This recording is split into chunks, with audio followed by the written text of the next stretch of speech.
वर्षापूर्वी मला माझा बाप कळत होता पप्पा. 2 वर्षापूर्वी मला माझा बाप कळत होता पप्पा. 2 वर्षापूर्वी मला माझा बाप कळत होता. आता मी मोठी झाले पप्पा.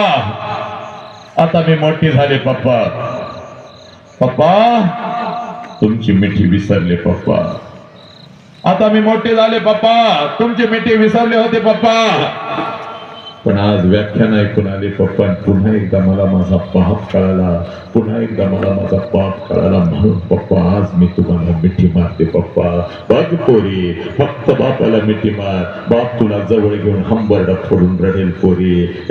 बापाच्या डोळ्यातले अश्रू टक्कत तुझ्या गालावरती पोटतील पोरी. आणि तुझ्या बापाच्या पीपीची गोळी बंद होईल की नाही बघ. बापाची तुझी साखर नियंत्रणात येईल की नाही पोरी. बाप का सांगतोय महाराष्ट्राला हे बघ. 5-5 हजार लेकर माझ्या समोर असतात बघ.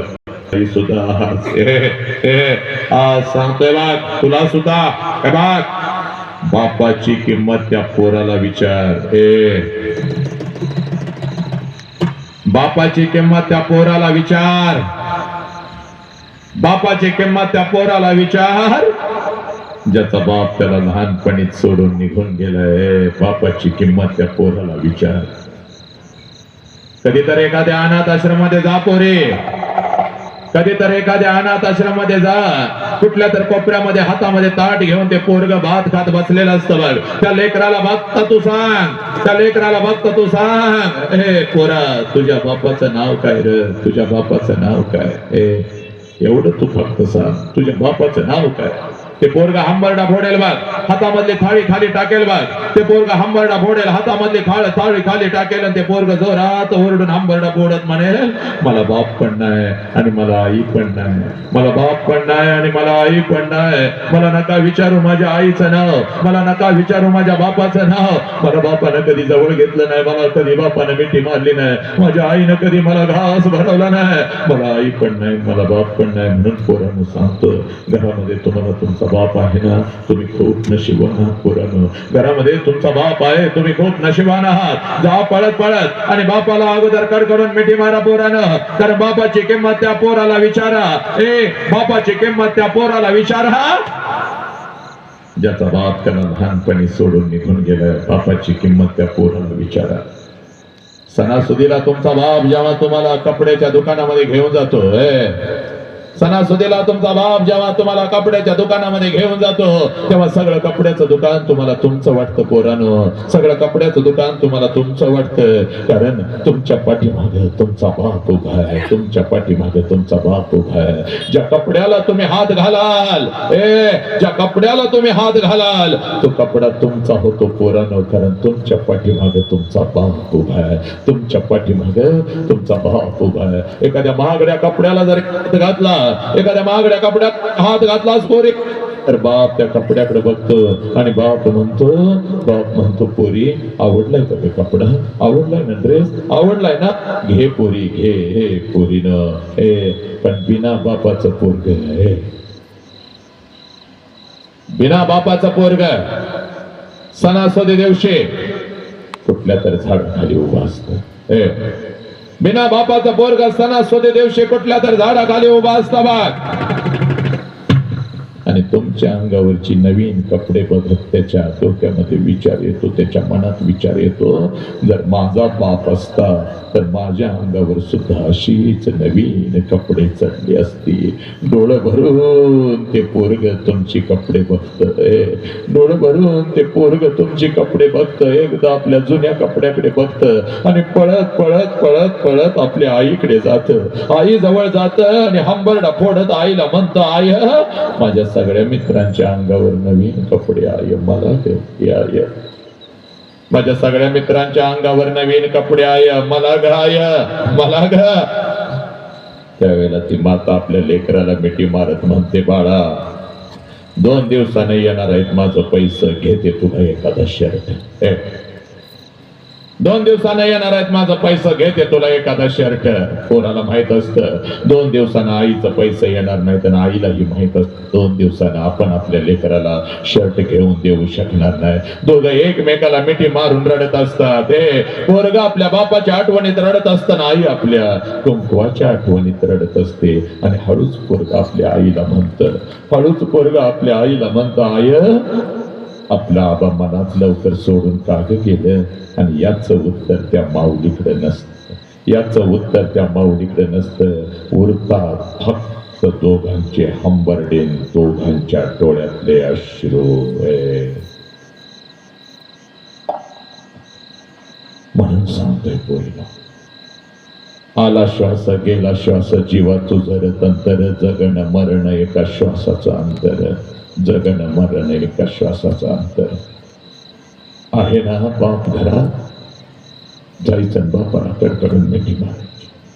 पोरी अगदी शेवटचं सांगतो बा, बाप ऐकायला महाराष्ट्राला वेळ नाही, सत्य आणि खरं ऐकायला महाराष्ट्राला वेळ नाही. पण जिम्मा फुगडी खेळणं असो किंवा पैठणी खेळणं असो, तुम्हाला मात्र तिथं मात्र तुम्हाला वेळ. भूक लागली त्या दिवशी स्वयंपाक घरात नाही झाला तरी चालेल, पण तुमची जिम्मा फुगडी झाली पाहिजे, तुमची पैठणी झाली पाहिजे. मनोरंजनाचा खेळ नक्की करा, पण जिथं तुमच्या अस्तित्वाचा प्रश्न आहे तिथं मात्र तुम्ही दुर्लक्ष करता. हीच खंत आहे आमची, हीच खंत आहे. आणि म्हणूनच आम्ही माणूस म्हणून घडलो नाही. मनोरंजनासाठी सगळं काही घरातलं बंद पडलं तरी चालेल, स्वयंपाक नाही झाला तरी चालेल, त्या दिवशी पोरं बाळ बाहेर जेवली तरी चालतील, पण माझं मनोरंजन झालं पाहिजे. पण ज्या वेळेला तुमच्या अस्तित्वाचा प्रश्न असतो, बापाचा प्रश्न असतो, आईचा प्रश्न असतो, त्यावेळेला मात्र तुम्हाला वेळ नसतो. पोरे, हा मंडप हे बघ, एका मिनिटामध्ये ह्या मंडपामध्ये हे लपलेला बाप तुला सांगतो बघ. हा मंडप आहे, या मंडपाच्या प्रत्येक खांबामध्ये तुझा बाप लपलाय. महाराष्ट्राला हा बाप कधीच कळाला नाही.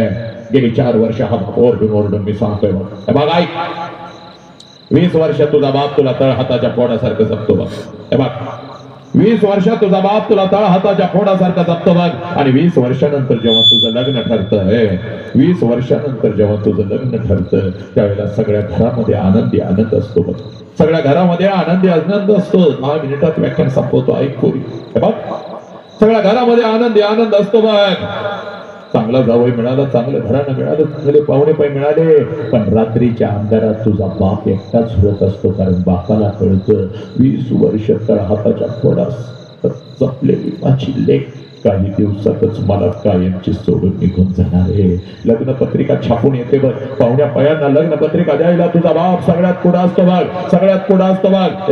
यायचं प्रत्येकानं, यायचं कुटुंबाचा परिवार प्रत्येकानं यायचं, माझ्या पोरगीचं लग्न आहे, यायचं, लग्नाला यायचं. हे हसत हसत बाप पाहुण्या पयांना लग्नपत्रिका देत असतो. आणि जेव्हा लग्नपत्रिका देऊन पाठमोरा होतो, तेव्हा हंबरडा फोडत घराकडे येतो.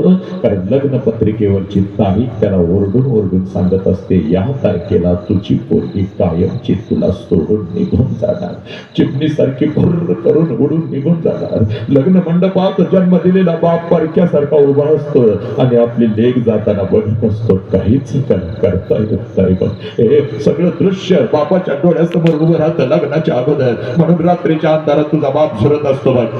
लग्नाचा दिवस उजाडतो बघ, 12:30चं लग्न असतं बघ. लग्नाच्या बावल्यावरती नटून थटून तू नवऱ्याबरोबर उभी असतेस बघ. हे बघ, मंगलाष्टका सुरू असतात बघ, वाजंत्री वाजवत असतात बघ. मंगलाष्टका संपतात बघ, बघ. आणि प्रत्येक जण आशीर्वाद द्यायला तुला लग्नाच्या बाहुल्यावरती येतो बघ. प्रत्येक जण आशीर्वाद द्यायला तुला लग्नाच्या बाहुल्यावरती येतो बघ. तू आशीर्वाद घेत असतेस, प्रत्येक जण तुला आशीर्वाद देत असतात. आणि त्याच लग्न मंडपामध्ये जेवणाच्या पंक्ती उठत असतात पोरी. त्या लग्न मंडपामध्ये जेवणाच्या पंक्ती उठत असतात बघ. आणि तिथं बाप तुझा हसत हसत मिरवत असतो, तिथं बाप तुझा हसत हसत फिरत असतो. जेव्हा पोट भरून जेव्हा प्रत्येकानं जेव्हा, पोट भरून जेव्हा प्रत्येकानं जेव्हा, कोणी उपाशी राहायचं नाही, तुझा बाप सगळ्यांना वाढत सुद्धा असतो बघ. बाप आणि बघता बघता 3 वाजतात पोरी, बघता बघता 3 वाजतात सगळा लग्न मंडप मोकळा होतो. बघता बघता 3 वाजतात सगळा लग्न मंडप मोकळा होतो. आणि नवऱ्याचा हात धरून तू लग्नाच्या बाहुल्यावरून जशी खाली येते, लग्न मंडपामध्ये पहिला हंबरडा तुझी आई फोडते बघ तुझ्यासाठी. लग्न मंडपामध्ये पहिला हंबरडा तुझी आई फोडते तुझ्यासाठी. पळत पळत येते, गळ्यामध्ये पडते आणि ओरडते, पोरी आज घरी कसं जाऊ ग पोरी, आज घरी कसं जाऊ. 20 वर्षाच्या पोरीला बापानं जपलं, ती पोरगी चिमणीसारखी भुर्र करून निघून चालली बघ. पडक्यासारखं बघतात आम्ही बघत बसायचं, आमच्या डोळ्यात एकच तू निघून जाणार. आज घरी कसं जाऊ, घराच्या भिंती मला खायला उठतील की पोरी, या घरातून त्या घरात, या घरातून त्या खोलीत, त्या खोलीतून या खोलीत उडी मारणारी माझी चिमणी, माझी लेक आता मला दिसणार नाही. पोरी कसं जाऊ गा पोरी. आज कोणाला सांगू स्वयंपाकात मदत कर, आज कोणाला सांगू, आज कोणाला सांगू भावाचा अभ्यास घेऊन सकाळी तुझा बाप माझ्या बरोबर भांडण करून गेलाय, माझ्यावर भांडण करून जातो तर दिवसभर बाहेर काय खात नाही, त्या बापाला फोन करून बोलवून घे, हे त्याला काय तर खायला घालू दे. आज कोणाला सांगू. तुझी आई जोरजोरात रडत असते, तू पण तुझ्या आईच्या गळ्यात पडून रडत असतेस, तू पण तुझ्या आईच्या गळ्यात पडून रडत असतेस. आई या आई नको की गा हंबरडा पुढं, आता कसं जायचं मम्मी, हे कसं जायचं पुढं. हे सगळे रडत असतात बघ. इतक्यात तुझा 7वीचा भाऊ तुला म्हणतो दीदी परत कधी येणार दीदी, आणि याचं उत्तर तुझ्याकडे नसताना भावाला पकडून हंबरडा फोडत म्हणतेस. आता मला कळालं बघ, आईला सोडून जाताना आई काय आहे, तू नको आईला त्रास देऊस पोरा, तू नको आईला त्रास देऊस. तू रडत असते, तुझी आई रडत असते, तुझी मावशी रडत असते, आजी रडत असते, उरले सुरलेली लग्न मंडपातले सगळेजण रडत असतात, तुझ्या मैत्रिणी रडत असतात, पण त्याच लग्न मंडपामध्ये तुझा बाप मात्र हसत हसत फिरत असतो. ए पोरी, त्या लग्न मंडपामध्ये तुझा बाप मात्र हसत हसत फिरत असतो, पळत पळत येतो, सगळ्यांना ओरडतो, का रडताय रे, का रडताय. कोणी रडायचं नाही, माझ्या पोरगीचं नवीन आयुष्य आहे, चला कोणी रडायचं नाही. तुझा हात धरतो, तुझा हात धरतो, तुझ्या नवऱ्याचा हात धरतो. लग्न मंडपाच्या बाहेर गाडी सजवलेली थांबलेली असते, पळत पळत तिथं जातो, तुला दोघांना घेऊन जातो, स्वतःच्या हाताने दरवाजा उघडतो, दोघांना गाडीमध्ये दोघांना गाडीमध्ये बसवतो, दरवाजा स्वतःच्या हाताने बंद करतो, आणि तुझा बाप तुला म्हणतो पोरे हसत हसत जा, रडायचं नाही बघ, जा जा चाल जा, हसत हसत जा. तुझी गाडी निघून जाते, तुला असं वाटतं माझा बाप असं असेल. तुझी गाडी निघून जाते, तुला वाटतं माझा बाप असाच आहे. रात्रंदिवस मला माझ्या बापाने हे बंधनामध्ये ठेवलं, इकडे का गेलीस, तिकडे का गेलीस, या मैत्रिणीकडे का गेलीस, रविवार असताना बाहेर कुठं गेली होतीस, आयुष्यभर मला माझ्या बापानं बंधनात ठेवलं ना, तर माझ्या बापानं कमालच केली. सगळा मंडप रडला पण माझा बाप रडला नाही, सगळा मंडप रडला पण माझा बाप रडला नाही. हे पोरी चूक पोरी, तुझा बाप रडला बघ पोरी, 2च मिनिटात थांबतो बघ, पण ऐक तुझा बाप कधी रडला तेवढं सांगतो बघ तुला, मी इथं थांबतो पोरी. हे बघ तुझा बाप रडला पोरी, पण फक्त तो तुला दिसला नाही पोरी. जशी तुझी गाडी निघून जाते ना पोरी, त्या लग्न मंडपात जशी तुझी गाडी निघून जाते ना पोरी, त्या लग्न मंडपामध्ये तुझा बाप परत येतो. सगळे निघून गेलेले असतात, तर बापाची जबाबदारी त्याला पूर्ण करायची असते. सगळा लग्न मंडप मोकळा होतो, तुझी गाडी जाते, त्या लग्न मंडपात तुझा बाप परत येतो. लग्न मंडपवाल्याला बोलवतो, तुझं किती रे पैसा, तुझं किती पैसा आजच घे. ए बाबा तुझं किती पैसा आजच घे, उद्या माझ्याकडे असतील नसतील आजच घे. ए जेवणवाल्या इकडे ये, तुझं किती पैसा आजच घे, उद्या माझ्याकडे असतील नसतील. ए बस्तवाल्या तुझं किती पैसा आजच घे, उद्या माझ्याकडे असतील नसतील. वाजंत्री 500 रुपये जास्त घ्या रे, माझ्या पोरगीच्या वेळेला छान वाजवलं तुझे. हे पोरी संध्याकाळी 7 वाजेपर्यंत त्या लग्न मंडपात तुझा बाप तुझ्यासाठी भिकारी होतो पोरी, भिकारी होतो. जेवढं साठवलेलं असतं तेवढं सगळं तुझ्या आनंदी जीवनासाठी उधळतो, जेवढं कर्ज काढून आणलेलं असतं तेवढं सगळं तुझ्या आनंदी जीवनासाठी उधळतो. आणि रात्री 9 वाजता पळत पळत घरी जातो, घरातलं तुझं जुन्या वस्तूंचं कपाट उघडतो, आणि तुझ्या वस्तूंना पकडून पकडून रात्रभर जो अंथरूण आणि उशी ओली करतो, त्याचं नाव बाप आहे पोरी, त्याचं नाव बाप आहे. तुझी आई म्हणते तुझ्या बापाला, हो सावरा की स्वतःला किती रडत आहे, तेव्हा तुझ्या आईच्या खांद्यावर डोकं आपटून जो आईचा खांदा ओला करतो, त्याचं नाव बाप आहे पोरी, त्याचं नाव बाप आहे. किती तर बाप बघितलेत का, तुझी जुनी ओढणी हातात घेतो का तुझा बाप, त्या ओढणीचं मुख घेतो, माझी राणी राणी करत त्या ओढणीनं आपलं स्वतःचं डोळं पुसतो, आणि उशाला घेऊन ती ओढणी रात्रभर झोपतो, आणि लहान लेकरासारखा हंबरडा फोडतो. त्याचं नाव बाप आहे पोरी, त्याचं नाव बाप आहे पोरी. बापाला कधी बघायचं, शाळेमध्ये काहीतरी घेऊन येतो तेव्हा बापाला बघायचं नाही, एखादी नवीन वस्तू आणून देतो तेव्हा बापाला बघायचं नाही. पोरानं बापाला बघायचं असेल तर रात्रीच्या 2 वाजता कधी तर उठायचं. बापाला बघायचं असेल तर रात्रीच्या 2 वाजता कधी तर उठायचं आणि जिथं बाप झोपलाय तिथं जायचं आणि त्या अंधारात बापाला बघायचं. त्या अंगावरचं बनियन आणि अंडरवेअर 4 ठिकाणी फाटलेले असते, पण तुमच्या अंगावर ब्रँडेड कपडा चढवतो त्याचं नाव बाप आहे.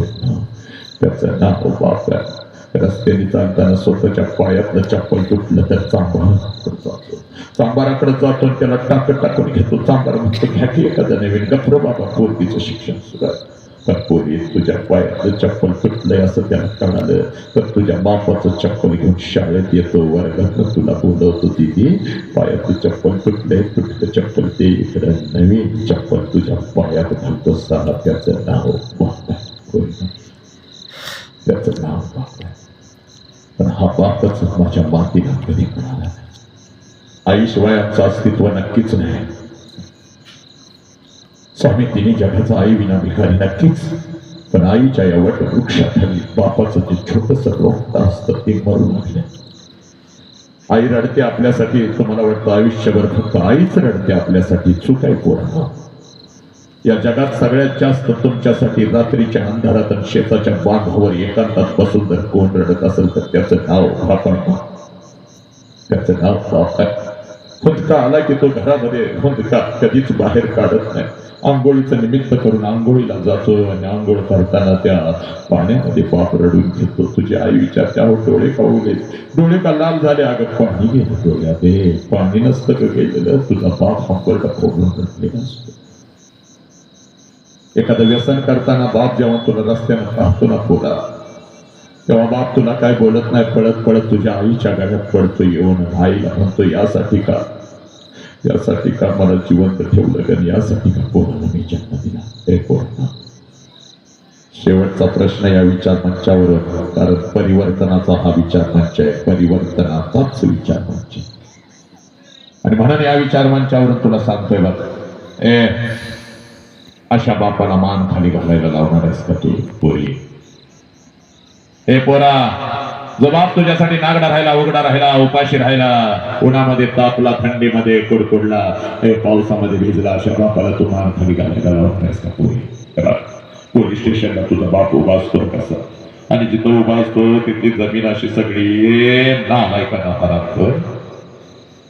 जिथं बाप उभा असतो तिथली सगळी जमीन अशी अश्रूने भिजलेली असते आणि तो बाप पोलिसांना सांगत असतो, साहेब माझ्या पोरगीला शोधून काढा साहेब. 2 दिवस झालं शाळेला गेली, 2 दिवस झालं कॉलेजला म्हणून गेली आणि घरीच आली नाही साहेब. कुठं शोधू साहेब? अन्नाचं कट पोटात नाही माझ्या साहेब. तिच्या आईच्या तर काय खाल्लं असेल का नाही साहेब? साहेब कुठे शोधू? गल्ली बोळातून फिरतोय, तोंड चुकवत फिरतोय साहेब.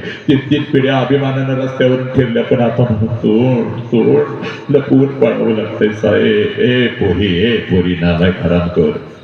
या सोशल मीडियाच्या माध्यमातून कोणतर 2 महिन्यासाठी 2 वर्षासाठी तुझ्या आयुष्यामध्ये येतो आणि 20 वर्ष ज्या बापाने तुला जपलं त्या बापाच्या तोंडावर थुकून जाताना तुम्हाला लाज वाटत नाही का रे? लाज वाटत नाही? कुठलं तरी एखादं चॉकलेट काय देतो, 200, 250, 500 रुपयाचा ड्रेस काय देतो, एखादा दिवस तुला कुठं तर खायला काय देतो, तर तुला बाप आता नकोसा झाला. 20 वर्ष बाप उपाशी राहिला, 20 वर्ष बाप नागडा उघडा राहिला, तुझ्या अंगावर ब्रँडेड कपडा चढवला आणि त्या बापाच्या तोंडावर थुकून त्या नालायक हरामखोरासाठी जाताना तुला लाज वाटत नाही का ग? जिजाऊचे विचार विसरलीस काय? माझ्या सावित्री माईचे, माझ्या रमाईचा संघर्ष विसरलीस काय? हा विचार मंच विसरलीस काय पोरी तू? पोरी ऐका पोरी, बापाच्या तोंडावर थुकून जाताना लाज वाटत नाही का पोरांनो? कुठल्या तर पोरगीचा हात धरायचा, तिला खोट्या प्रेमामध्ये फसवायचं आणि तिच्या बापाच्या तोंडावर थुकायला लावायचं, त्या पोरगीला घेऊन जायचं. याला मर्द म्हणत नाहीत रे, याला नामर्द म्हणतात. आणि तू नामर्द कधीच असू शकत नाहीस, कारण ही माती बुद्धांची आहे, ही माती छत्रपतींची आहे, ही माती संभाजीराजांची आहे, ही माती माझ्या गाडगे बाबांची आहे. आणि इथं नामर्द कधीच तयार होऊ शकत नाही. पोरा मग कशाची कमी आहे ना? पोरीनं लाज वाटली पाहिजे. छत्रपतींनी तुला सुरक्षित केलं आणि बाबासाहेबांनी तुला अधिकार दिला, त्याचा गैरफायदा घेऊन तू निघून चाललीस. जर जायचं असेल तर शेवटचा मंत्र देतो, सांगतो मी तर थांबतो. जायचंच आहे ना तुला, तुला तुझं आयुष्य जगायचं आहे ना, बापाला पायाखाली घ्यायचं आहे ना, बापाच्या तोंडावर थुकून तुला निघून जायचं आहे ना हरामखोर, कारण तुला प्रेम झालंय ना. तुला प्रेम झालंय ना त्या नालायका बरोबर. व्यसनी तो कोणाचा कोण आहे तुला माहिती नाही, संस्कार त्याचे माहिती नाही, तुझ्यापेक्षा वयानं मोठा आहे. त्याच्याबरोबर जायचंय नाही ना, देव माणसाला पायाखाली घेऊन जातो. पण जाताना एक काम कर बघ, अखंड महाराष्ट्राला रोज ओरडून मी सांगतोय बघ, 20 वर्ष बापानं तुला खाऊ घातलंय बघ, अन्नाचा घास घातलाय बघ, 20 वर्ष. म्हणून तू एवढी मोठी झालीस बघ, इथं बसलेस बघ, हरामखोरावर पळून जाणार आहेस ना. बापानं दिलेली तुला ताकद आहे बघ, बापाचेच कपडे तुझ्या अंगावरती आहेत बघ, आणि आता जे काही घेऊन जाणार आहेस ना ते बापाच घेऊन जाणार आहेस बघ. हे नालायक जाण्याच्या अगोदर बापाला सांग, पप्पा 20 वर्ष तुम्ही मला खाऊ घालताय पप्पा, 20 वर्ष मला आज तुम्हाला एक घास बनवायचा पप्पा. बापा आनंदाने हसत, पोरी जा घेऊन या अन्नाचं ताट, स्वयंपाकघरात जा, बापाचा अन्नाचं ताट तयार कर, पण चोरून त्यात विष घालतोय, विष घाल. ते ताट बापाजवळ घेऊन ये आणि विषाचा तो घास बापाला चार. पोरी तुझ्या डोळ्यात एकच तुझा बाप मरू दे पोरी, समाज त्याला जाळू दे, त्याची राख एकदाची तुझ्या डोळ्यानं बघ, आणि मग सारा डोळ्या मारणारे बापाच्या निघून जा पोरी. कारण जिवंतपणीचं मरण तुझा बाप नाही सहन करू शकत, नाही सहन करू शकत. किती नालायक झाला. पोलीस स्टेशनला ज्या वेळेला पोलीस हजर करतात त्यावेळेला कार्टे नागडा उघडा ग, तुझा बाप तुझ्यासाठी राहिला ग, 20 वर्ष तुझ्यासाठी झिजला. त्या बापाकडे पोलीस स्टेशनला बघत म्हणतेस याला मी ओळखत नाही म्हणतेस. ए नालायक, ए पोरा, जी पोरगी 20 वर्षाच्या बापाला सोडू शकते, तुझं काय रे नालायक. त्या बापावरती केस दाखल करतेस, या माणसापासून माणूस म्हणतेस त्याला आरामी. या माणसापासून आम्हाला त्रास आहे म्हणून त्या बापावर केस करते. ही माते आहे का? ही छत्रपतींची माते आहे का? ही बुद्धांची माते आहे का? हे बाबासाहेबांनी सांगितलं का? हे सांगितलं तुम्हाला? जीव गेला तरी भेटतात. या गावातली एकही लेख खोट्या प्रेमासाठी आपल्या बापाच्या तोंडावर ठोकून कधीच निघून जाणार नाही. आजच्या या विचार मंचावरून हे परिवर्तन झालंच पाहिजे, लक्षात घ्या. एकही पोरगी पोरांनो, गावातली घरातली जशी तुझी बहीण तुझी आहे ना, गावातली प्रत्येक पोरगी तुझी जबाबदारी आहे, लक्षात घे. गावातून बाहेर गेली पाहिजे सुरक्षित, ती गावात परत सुरक्षित आली पाहिजे, याची सगळी जिम्मेदारी तुझी. भाग त्या पोरगीचा पाय घसरत असेल तर तिच्या बापाच्या कानावर घालणं ही जिम्मेदारी तुझी आहे. भाग वेळ प्रसंगी तिला अडवून तिच्या बापासमोर उभं करणं याची जिम्मेदारी तुझी आहे बघ पोरा. कारण छत्रपतीचा हा विचार आहे. कारण माझ्या राजानं स्वतःच्या स्वराज्यातल्या स्त्रियांना आया बहिणीचा दर्जा दिला, शत्रूच्या स्त्रियांना आया बहिणीचा दर्जा देणारा जगातला एकमेव माझा राजा होता छत्रपती शिवाजी राजा. त्याचं रक्त आहे भाग. पोरगी जर चुकीच्या मार्गाने जात असेल थांबव तिला. ती होऊन तुझ्या माग लागत असेल तर थांबव तिला. ती होऊन तुला ब्लॅकमेल करत असेल तर सांग तिच्या वडिलाला. पण हे कुठं तर थांबलं पाहिजे. आणि आवडतीच एखादी पोरगी शाहू फुले आंबेडकर चळवळीतला मी आहे. आवडलीच एखादी पोरगी तर स्वतःच्या कर्तव्यावरती